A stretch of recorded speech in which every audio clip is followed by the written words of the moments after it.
Hello dear future doctors, welcome to learn biology. कैसे हैं आप सब?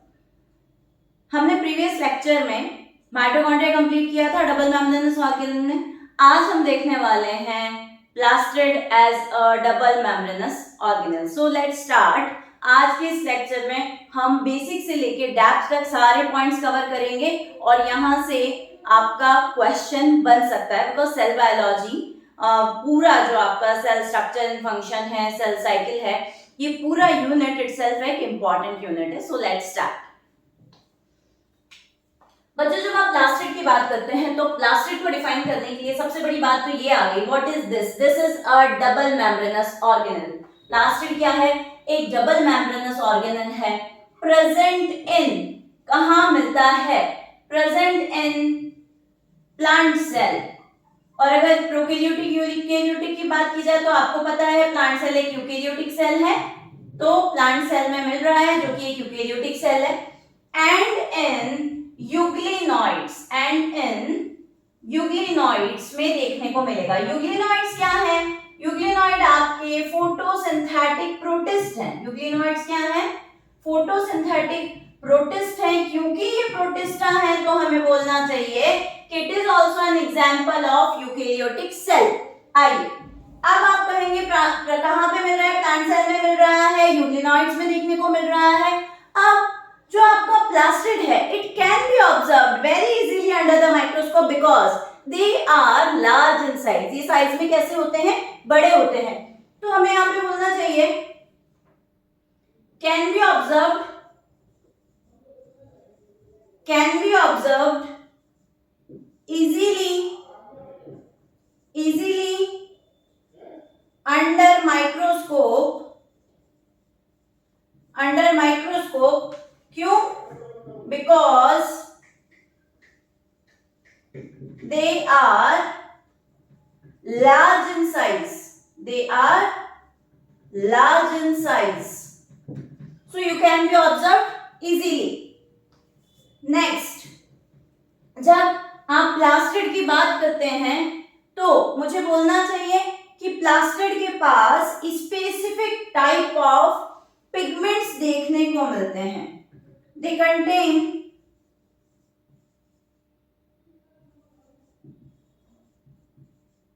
Specific type of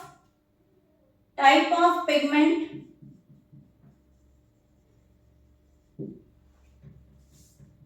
provide color to plant body,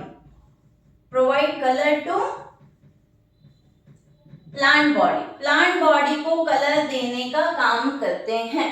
next, अब जो इनके यहाँ पे पिगमेंट मिलेगा नहीं मिलेगा, कैसा मिलेगा? On the basis of that we can categorize plastid in 3 types. उसके बेस पे हम प्लास्टिड को 3 कैटेगरी में डिवाइड कर सकते हैं। मैं वो कैटेगरी की बात करूं उससे पहले हम एक स्पेसिफिक और जो स्पेसिफिक फीचर्स हैं जो सारे प्लास्टिड्स के लिए कॉमन है वो देख लेते हैं एक बार।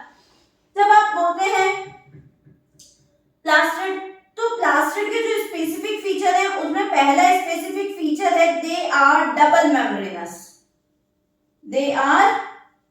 मेम्ब्रेनस प्लस इनके पास क्या प्रेजेंट है?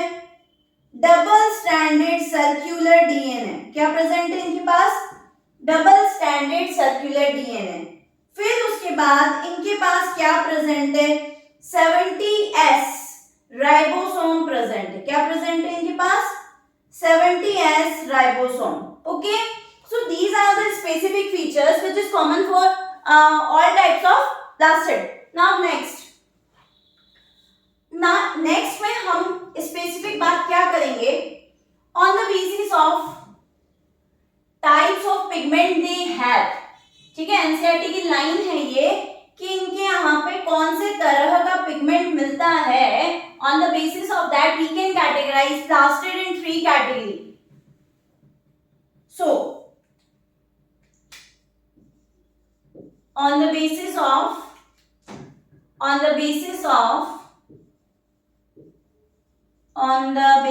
of types of pigments they have,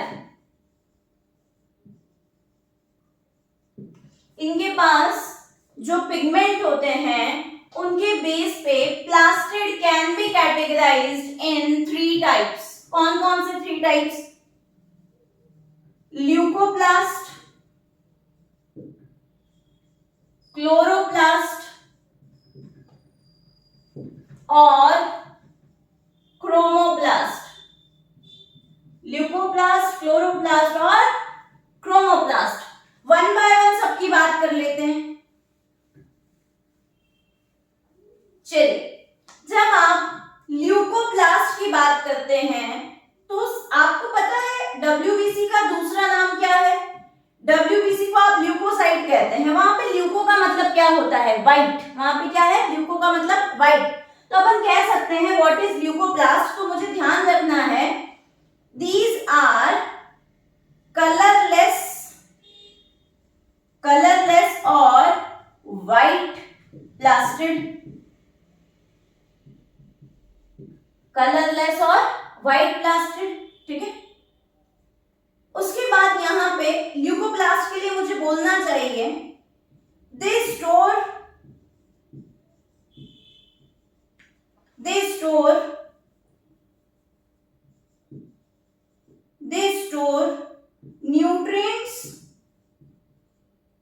nutrients और इनका जो शेप और साइज होता है वो वेरी करता है। तो varied in size and shape और साइज में ही क्या करते हैं?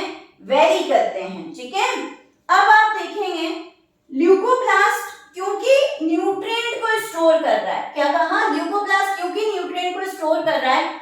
On the basis of that we can categorize leucoplast in 3 category. कौन सी 3 कैटेगरी?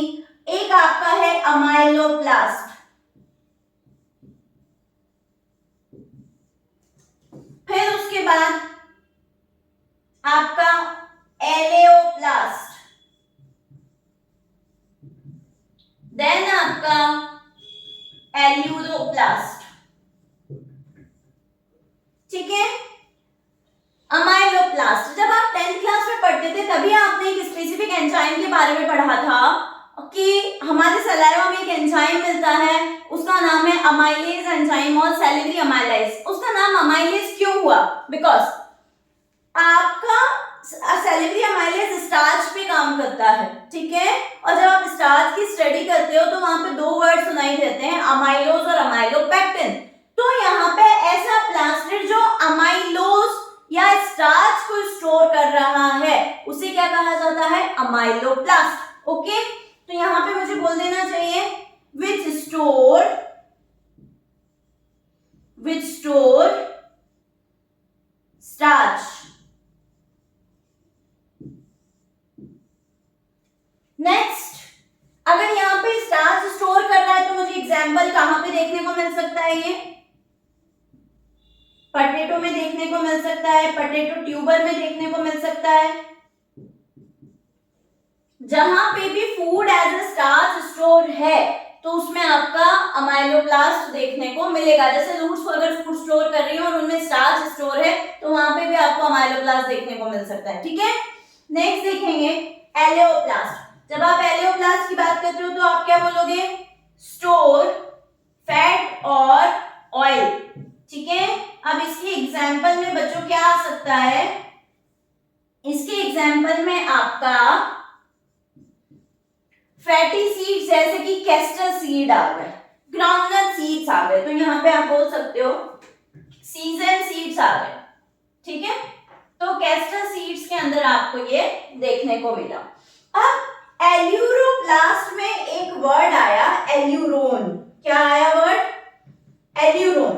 एल्यूरोन वर्ड आया जब आप सीड का, मेज के सीड का ट्रांसफर सेक्शन देखते हैं तो उसकी एक बाहर लेयर होती है, वो कहलाती है एल्यूरोन लेयर, है ना। और एल्यूरोन लेयर के अंदर प्रोटीन देखने को मिलता है। तो यहां से एक बात क्लियर होती है कि ऐसा प्लास्टिड जिसके के अंदर प्रोटीन स्टोर होता है वो आपका क्या कहलाता है? एल्यूरोप्लास्ट। तो what is aleuroplast? Which store protein. Aleuroplast क्या होते हैं? जो प्रोटीन को स्टोर करते हैं। आई होप ये समझ में आता है ना? सारी चीजें इसके बारे में क्लियर होती हैं। नेक्स्ट देखेंगे आपका क्लोरोप्लास्ट। बच्चे जब क्लोरोप्लास्ट की बात करें, वहीं पे मैं कुछ आपको साइंटिस्ट की बारे में बता देना चाहती हूँ। बच्चों जब आप प्लास्टिड के बारे में बात करते हैं तो प्लास्टिड क्या है? प्लास्टिड मैंने कहा ऐसा ऑर्गेनेल है जिसे आप इजीली माइक्रोस्कोप के अंदर ऑब्जर्व कर सकते हो, प्लांट सेल में मिलता है और जो भी आपके फोटोसिंथेटिक यूग्लिनॉइड्स हैं उनमें देखने को मिल रहा है। अब एक्चुअली प्लास्टिड को सबसे पहले ऑब्जर्व किसने किया था या डिस्कवर किसने किया था? तो आप बोलोगे अर्नेस्ट हैकल। अर्नेस्ट हैकल ने प्लास्टिड को ऑब्जर्व और डिस्कवर किया। ओके, यहां पे अगर ये पूछा जाए कि टर्म प्लास्टिड किसने दिया, तो टर्म प्लास्टिड आपने इसलिए दिया, टर्म प्लास्टिड आपका किसने दिया? अर्नेस्ट हैकल ने ही दिया। और अगर आपसे ये पूछा जाए कि प्लास्टिड की डिटेल्ड स्टडी किसने की, तो एक साइंटिस्ट का नाम आता है। एक एक करके ध्यान रखेंगे। ऑब्जर्व और डिस्कवरी की बात आए तो अर्नेस्ट हैकल, टर्म की बात आए तो भी अर्नेस्ट हैकल। पर अगर आपसे ये पूछा जाए कि डिटेल्ड स्टडी किसने की, तो डिटेल्ड स्टडी जो है शिम्पर ने करी।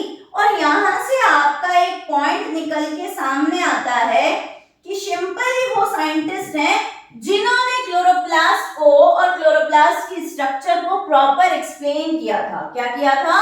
जिन्होंने क्लोरोप्लास्ट को और क्लोरोप्लास्ट की स्ट्रक्चर को प्रॉपर एक्सप्लेन करने का काम किया था। सो आगे देखते हैं हम क्लोरोप्लास्ट के बारे में।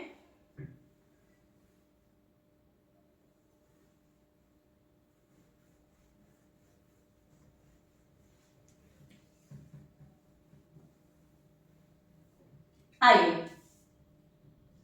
आपसे पूछा जाए क्लोरोप्लास्ट, तो सबसे पहले मुझे बोल देना चाहिए कि क्लोरोप्लास्ट इज द ऑर्गेनेल जिसे आप किचन ऑफ सेल भी कहते हैं। क्या कहते हैं? किचन ऑफ प्लांट सेल भी कहते हैं। अब आपने ऐसा क्यों कहा? आपने ऐसा क्यों कहा? क्योंकि इसके अंदर फोटोसिंथेसिस का प्रोसेस कंप्लीट होता है। तो आप इसे कहेंगे kitchen of the cell. What is chloroplast? Kitchen of the cell, because यहां पे आपका फोटोसिंथेसिस होता है और फोटोसिंथेसिस होगा तो फूड बनेगा, इसलिए आपने इसे किचन ऑफ द सेल कहा। और डिस्कवरी की बात है तो अभी भी बता दिए, शिम्पर का नाम लेंगे। ठीक है, अब जब मुझे क्लोरोप्लास्ट की बात करनी पड़े, ठीक है, तो मुझे बोलना चाहिए अगर ग्रीन प्लांट्स की बात करूं, इन ग्रीन प्लांट्स मेजॉरिटी और maximum number of chloroplast observed in mesophyll cell. Green plants में अगर आप बात करें तो मेजॉरिटी और मैक्सिमम नंबर ऑफ क्लोरोप्लास्ट जो हैं वो किस में देखने को मिलते हैं? मीसोफिल सेल में देखने को मिलते हैं। और एक सेल के अंदर लगभग आपको 20 से 40 क्लोरोप्लास्ट देखने को मिल सकते हैं। कितने? 20 से 40 क्लोरोप्लास्ट आपको एक सेल के अंदर देखने को मिल सकते हैं। ये नंबर है। अब आप बोलेंगे कि एक सेल में इतने, कि क्या सारी सेल में इतने मिलते हैं? नहीं जी, है ना। एक ऐसे सेल का एग्जांपल देती हूं जिसमें कि एक ही क्लोरोप्लास्ट मिलता है, क्लेमाइडोमोनास। ठीक है कि नहीं? आगे देखेंगे यहां पे, तो ये तो नंबर की बात हो गई। और यहां पे मैंने कहा कि आपका क्लेमाइडोमोनास जो है उसके अंदर 1 क्लोरोप्लास्ट मिल रहा है। कैसा मिल रहा है? 1 क्लोरोप्लास्ट। शेप जो है क्लोरोप्लास्ट का, ये नंबर की बात हो गई। शेप की अगर आप बात करें क्लोरोप्लास्ट का, तो क्लोरोप्लास्ट का जो शेप है बच्चों, वो आपका ओवल हो सकता है, स्फेरिकल हो सकता है, लेंस शेप हो सकते हैं, ठीक है, डिस्कॉइड हो सकते हैं, रिबन शेप हो सकते हैं। ऐसे अलग अलग शेप के आपके क्या हो सकते हैं, Oval, spherical, discoid, lens shape, ribbon shape, ऐसे अलग अलग शेप के क्या हो सकते हैं, क्लोरोप्लास्ट हो सकते हैं। अब यहाँ पे अब आपकी अगर मीजोफिल सेल की बात की जाए तो उनके केस में आपको ओवल या स्फेरिकल देखने को मिलेगा। कैसा, ओवल, स्फेरिकल, डिस्कॉइड देखने को मिल सकता है।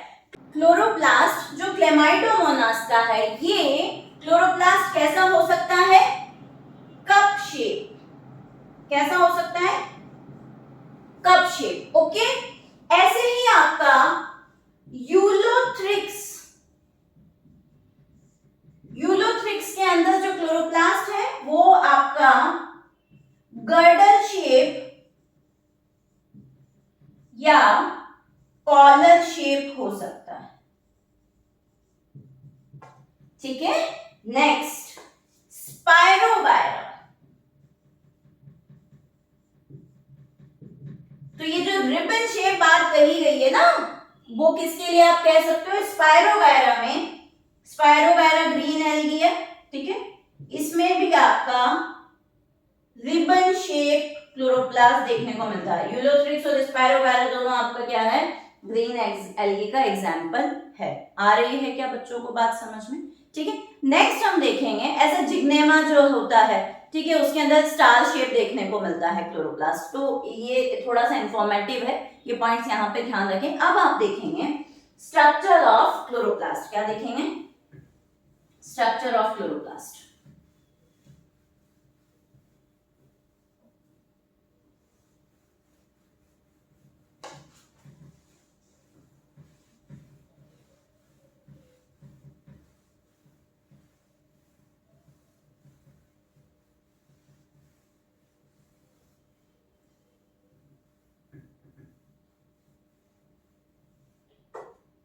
चलिए आइए, जब स्ट्रक्चर ऑफ क्लोरोप्लास्ट की बात करेंगे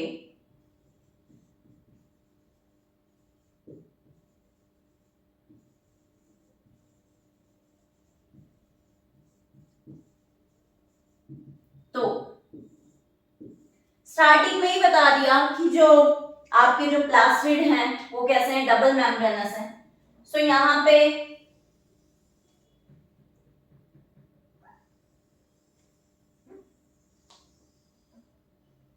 ये लीजिए आपका ये जो क्लोरोप्लास्ट है इसे मैंने बना दिया, ठीक है, स्फेरिकल कंसीडर करके।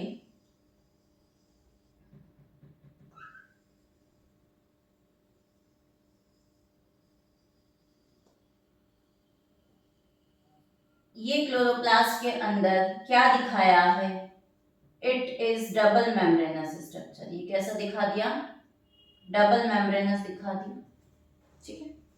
उसके बाद आपका जो क्लोरोप्लास्ट है उसके अंदर, चलो मैं पहले बाहर से अंदर की तरफ चीजें एक्सप्लेन करती हूँ। ये आपका क्या है, outer membrane,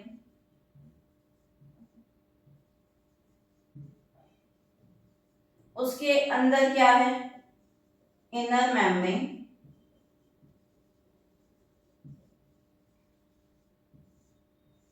outer membrane, inner membrane, ठीक है। फिर यहां पे आप अंदर आते हैं, अंदर ये जो स्पेस है, ठीक है, इस स्पेस में लिक्विड भरा हुआ होता है। ये पूरा जो रीजन है इसे आप कह सकते हो स्ट्रोमा। क्या बोल सकते हो, स्ट्रोमा। ओके, अब जब आप इस स्ट्रोमा में अंदर की तरफ जाते हो तो यहाँ पे एक लैमिलर सिस्टम देखने को मिलता है, ठीक है। एनसीईआरटी में क्लोरोप्लास्ट की लेंथ और डायमीटर से रिलेटेड डेटा दिया हुआ है, वो ध्यान रखने की जरूरत है क्योंकि कभी कभी डेटा से क्वेश्चन आ जाता है, ठीक है। तो यहाँ पे अभी अंदर की तरफ अगर हम बात करें तो लैमिलर सिस्टम देखने को मिलता है और उसमें हम देखेंगे कि सबसे पहले आप ये देखोगे कि एक फ्लैट स्ट्रक्चर मिलती है ऐसी डिस्क शेप, और ये फ्लैट स्ट्रक्चर जो आपको दिखाई दे रही है, ये स्ट्रक्चर्स ऐसे एक दूसरे के ऊपर पाइलअप हो जाते हैं,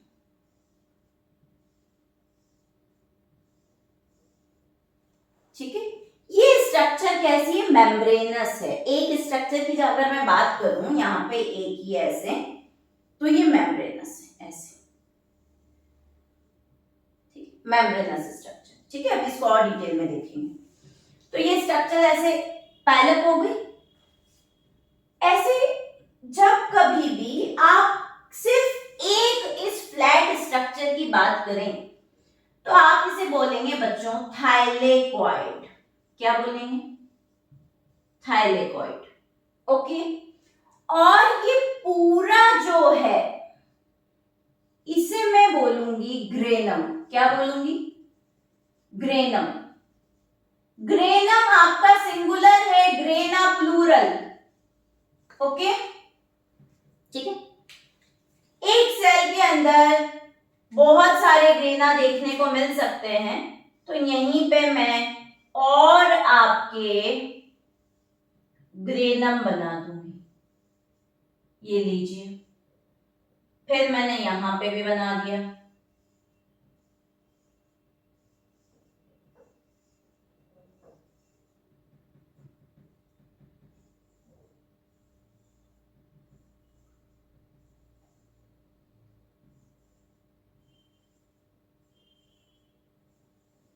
ठीक है।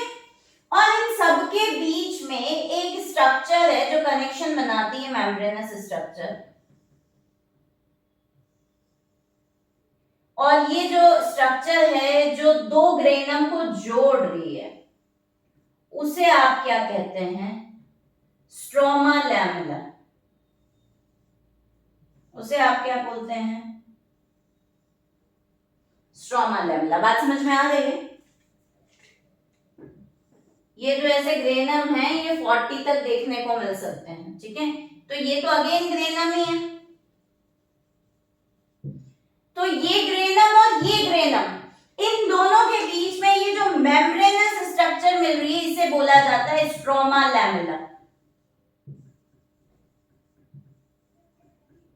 क्या बोला जाता है, स्ट्रोमा लैमेला। और फ्रेड चैनल, क्या बोला जाता है, स्ट्रोमा लैमेला और फ्रेड चैनल, ठीक है। या इसे ये भी बोल सकते हो इंटरग्रेनम, ठीक है। क्या भी बोल सकते हो इसे, इंटरग्रेनम। दो ग्रेनम के बीच में, आ रही बात समझ में, ठीक है।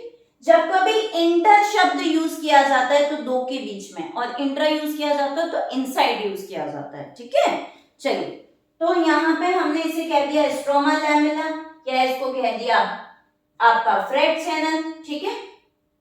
और अब यहां पे आगे हम देखेंगे आपका जो क्लोरोप्लास्ट है, इसे भी आप सेमी ऑटोनॉमस ऑर्गेनेल कहते हैं। क्यों, क्योंकि इसके पास अपना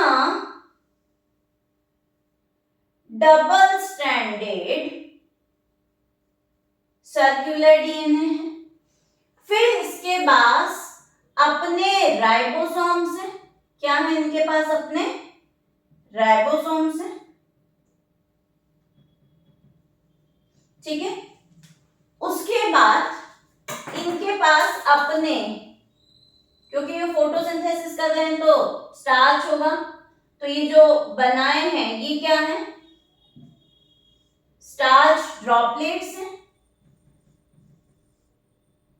ये क्या है यहाँ पे, स्टार्च ड्रॉपलेट्स, ठीक है। चलिए, ये क्या है, ये राइबोसोम है, फिर ये क्या है, स्टार्च ड्रॉपलेट,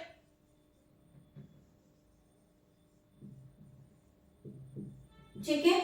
फिर ये हो गया राइबोसोम हो गया, स्टार्च ड्रॉपलेट हो गया। देन आपका ये जो स्ट्रक्चर है जो मैंने रेड से बनाया है, ये है लिपिड ड्रॉपलेट्स। ये क्या है, लिपिड ड्रॉपलेट्स।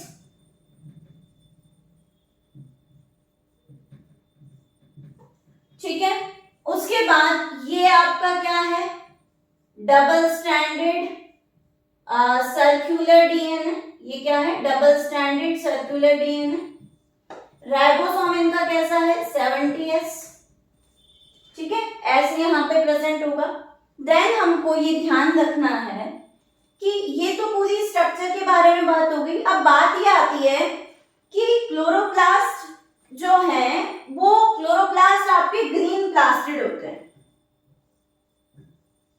क्लोरोप्लास्ट क्या है आपके, ग्रीन प्लास्टिड होते हैं। दे हैव, इनके पास क्या होता है,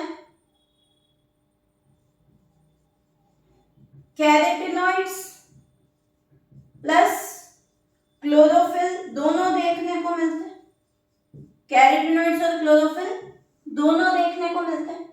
पर ये कैरोटीनॉइड्स और क्लोरोफिल मिलते कहां पे हैं, तो आप ध्यान रखेंगे ये कैरोटीनॉइड्स और क्लोरोफिल जो है वो ये जो थैलेकॉइड है, अभी इसको यहाँ पे देखेंगे बच्चे ध्यान से, ये ऐसी मेम्ब्रेनस स्ट्रक्चर होती है, ठीक है, ठीक है। तो ये पूरा स्ट्रक्चर तो आपका थैलेकॉइड हो गया। ये थैलेकॉइड की मेम्ब्रेन है ना, लैमेलर सिस्टम में बोल रही हूँ ना कि क्लोरोप्लास्ट में लैमेलर सिस्टम मिल रहा है। लैमेलर का मतलब क्या होता है, लेयर, मेम्ब्रेन, लैमेला मिल रहा है।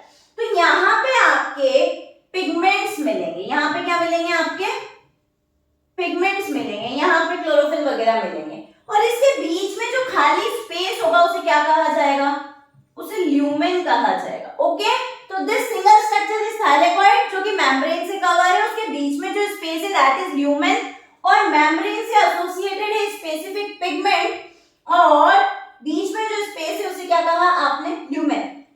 क्लोरोप्लास्ट के अंदर मिलने वाले सारे क्लोरोफिल मिलकर के फोटोसिंथेटिक यूनिट्स बनाते हैं, वो पिगमेंट मिलके जो फोटोसिंथेटिक यूनिट बनाते हैं उसे कहा जाता है क्वांटासोम, ठीक है। क्वांटासोम क्या है, फोटोसिंथेटिक यूनिट है, ठीक है, जो क्लोरोप्लास्ट पे मिल रही है, थैलेकॉइड पे मिल रही है। ओके, नेक्स्ट आएंगे, ये बात मेम्ब्रेन की बात हो गई। यहाँ पे आपके क्या मिलेंगे, यहाँ पे आपके पिगमेंट्स मिलेंगे।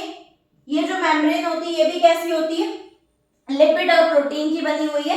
इसी के मेम्ब्रेन से ही रिलेटेड और बात कर लेते हैं। ये आउटर और जो इनर मेम्ब्रेन है ये भी फॉस्फोलिपिड की बनी हुई है, बट यहाँ पे जो आउटर मेम्ब्रेन है ये मोर परमिएबल है, और इनर मेम्ब्रेन जो लेस परमिएबल है, ठीक है। आउटर मेम्ब्रेन मोर परमिएबल इसलिए है क्योंकि यहाँ पे पोरीन्स मिलते हैं। क्या देखने को मिलते हैं, पोरीन्स देखने को मिलते हैं, स्पेसिफिक टाइप के चैनल्स हैं वो देखने को मिलते हैं, और यहाँ पे वो या तो नहीं मिलते हैं या वेरी लेस देखने को मिलेंगे। ओके, इसलिए ये लेस परमेबल और ये मोर परमेबल है। उसके बाद मैंने यहाँ पे एक वर्ड मार्क किया दैट इज स्ट्रोमा। स्ट्रोमा के अंदर एंजाइम्स मिल रहे हैं for the synthesis of carbohydrate and protein, and this is the site जहां पे कि आपकी क्या कंप्लीट होती है, दिस इज द साइट जहां पे कि आपका dark reaction of photosynthesis complete होता है। मैं यहाँ पे बोर्ड के टॉप पे लिख रही हूँ, बच्चे ध्यान से देखेंगे। जब आपने कहा फोटोसिंथेसिस, क्या कहा, फोटोसिंथेसिस, तो फोटोसिंथेसिस रिएक्शन के बच्चों दो पार्ट होते हैं, एक लाइट रिएक्शन और एक डार्क। लाइट रिएक्शन कंप्लीट होती है कहां पे, थैलेकॉइड या ग्रेना पे, और डार्क रिएक्शन कहां पे कंप्लीट होती है, स्ट्रोमा में। डार्क रिएक्शन कहां पे कंप्लीट होती है, स्ट्रोमा में। मेरी बात समझ में आ रही है, ठीक है। लाइट और डार्क रिएक्शन जो है, लाइट में लाइट रिएक्शन हो रही है थैलेकॉइड में, और dark reaction indirectly light reaction पे डिपेंड है और वो कंप्लीट हो रही है स्ट्रोमा में, बिकॉज वहां पे लाइट रिएक्शन क्रिएशन के सारे एंजाइम्स मिलते हैं। और यहाँ पे जो एनसीईआरटी की लाइन है वो भी आपको इंपॉर्टेंट फॉर्म में ध्यान रखनी है। क्या ध्यान रखनी है कि stroma have enzymes for synthesis of protein and carbohydrate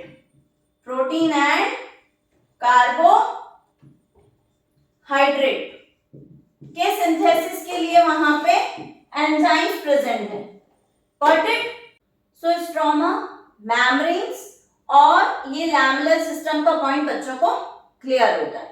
next हम देखेंगे कि जब भी आप क्लोरोप्लास्ट की बात कर रहे हैं, ठीक है, तो क्लोरोप्लास्ट ऑरिजिनेट कहां से होता है, मींस प्लास्टिड ऑरिजिनेट कहां से होता है, तो इसके लिए कुछ स्पेसिफिक इंपॉर्टेंट पॉइंट्स हैं, वो भी हम देखेंगे।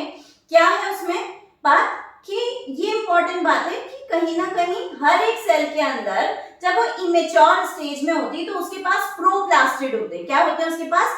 प्रोप्लास्टिड। वही प्रोप्लास्टिड बाद में प्लास्टिड बनाते हैं, तो उस पॉइंट को भी देखेंगे। अभी के लिए क्लोरोप्लास्ट का स्ट्रक्चर आई होपफुली बच्चों को क्लियर हुआ होगा। और अगर कहीं पे भी इसमें कोई भी डाउट रहता है जब आप वीडियो देखते हैं तो प्लीज मुझे वो पर्टिकुलर पॉइंट, आपके डाउट का पॉइंट कमेंट सेक्शन में बता दें, ठीक है? ओके, नेक्स्ट देखिए।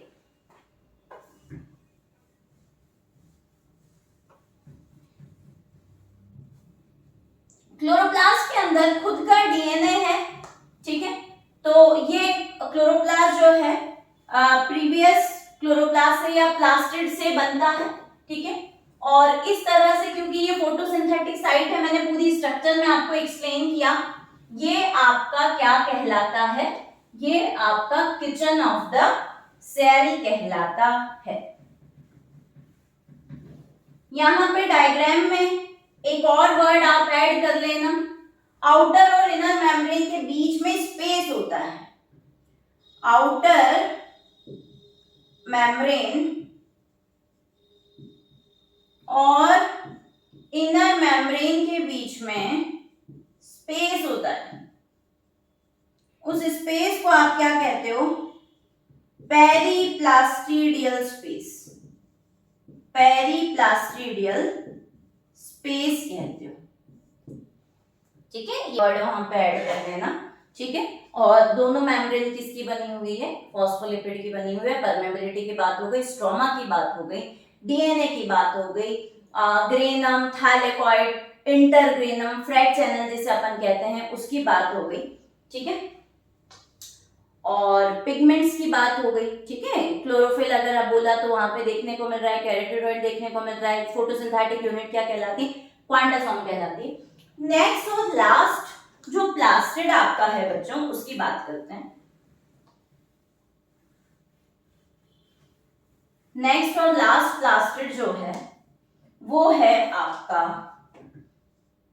क्रोमोप्लास्ट। क्रोमोप्लास्ट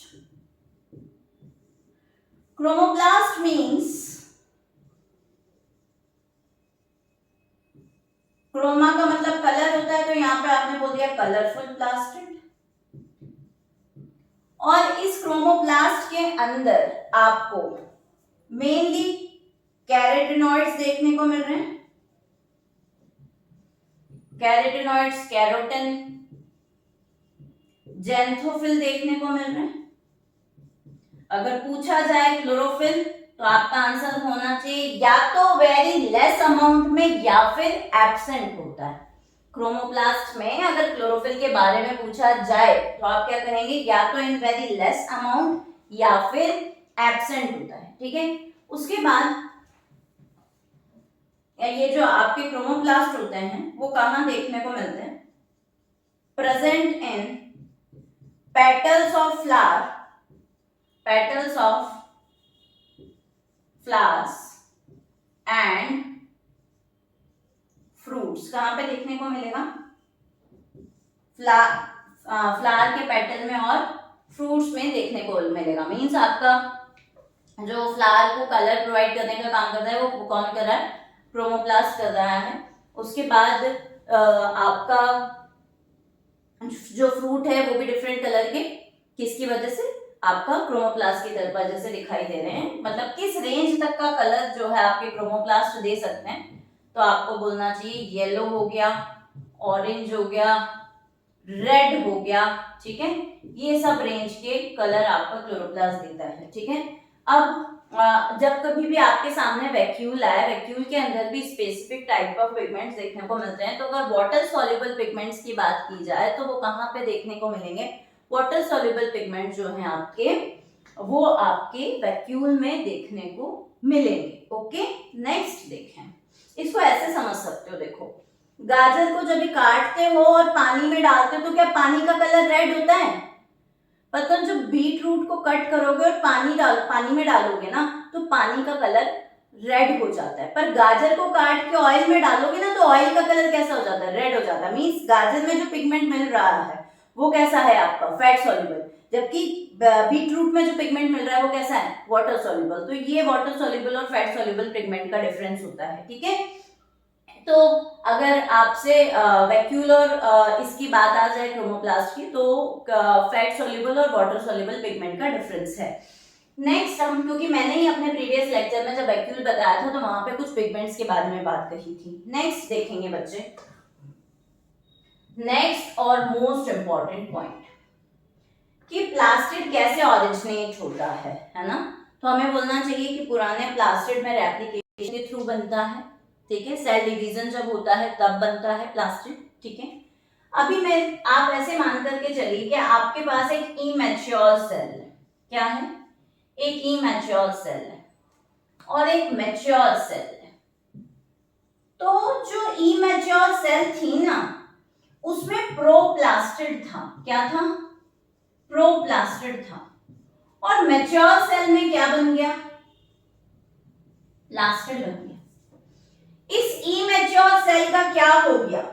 इस इमैच्योर सेल का डिफरेंशिएशन हुआ। क्या हुआ? डिफरेंशिएशन।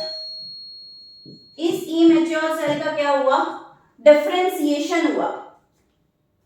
अब मुझे बोलना चाहिए यही प्रोप्लास्टिड है जो कि आपका क्या बना सकता है?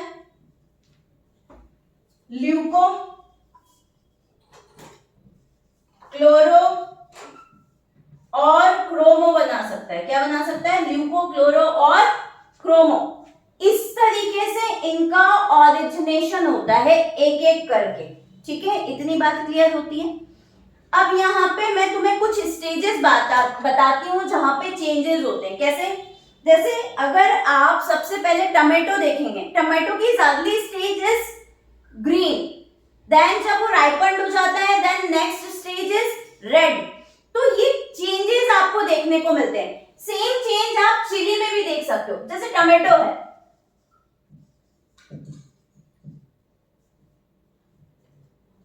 इनिशियली वो डार्क ग्रीन में नहीं होगा, थोड़ा सा व्हाइटिश होगा, ठीक है। तो इस टमाटो के अंदर आपने लाइकोपेन पिगमेंट देखा। कौन सा पिगमेंट देखा? लाइकोपेन पिगमेंट देखा।